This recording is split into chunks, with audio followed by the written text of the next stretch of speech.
When stepping into Empire Square in downtown Watertown, one will be greeted with a diner-like feel, including bright, inviting colors, a historical bar, and many other unique factors. This restaurant is owned by local resident Vonette Monteith, who bought this building 15 years ago when she was stationed at the 10th Mountain Division at Fort Drum, New York.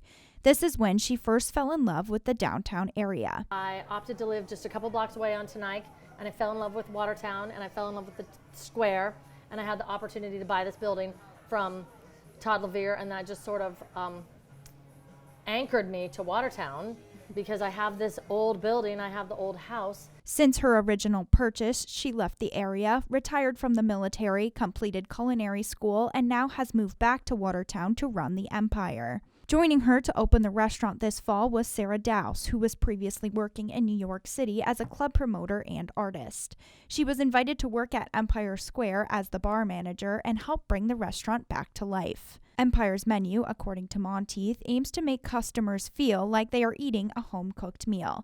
As she and many of the staff were professionally trained in Kentucky, many of the items have Southern ties, such as fried chicken and waffles. When people ask me about the food, I give them the instructions and the recipes and how to do it because it's exactly what I made at home. For my kids, I'm just making it here. These Southern ties continue behind Empire's original New York Prohibition bar.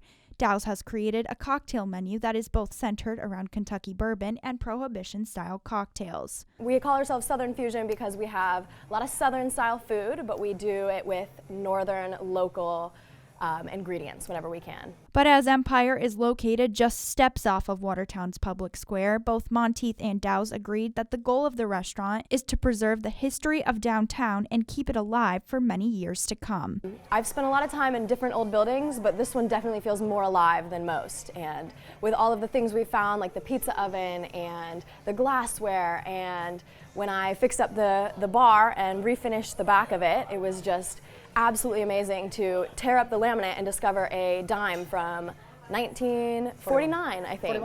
41. War. Yeah, 40. Yeah, so 1941. If people can't manage to come downtown, we're gonna lose it, and it's gonna be a traffic circle. And we just want to join the other people on the square who have been doing it for years or haven't been doing it for years, but are here now. And it is up to us to bring people back downtown. And we're just happy to join hands with those people who are hoping to make downtown, great. And circling back to Monteith's original draw to the area, many of the staff are connected to the military, which is what she believes makes them strong as a business. And I think that's where our loyalty in the staff comes. Everybody right now is struggling with manpower, and we are not. We have a good, cohesive staff.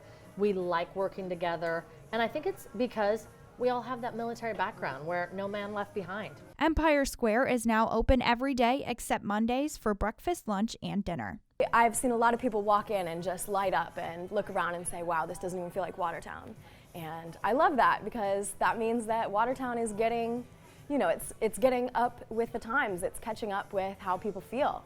For ABC 50 Now in Watertown, I'm Isabella Colello. For more local news, go to informnny.com or download the ABC 50 mobile app.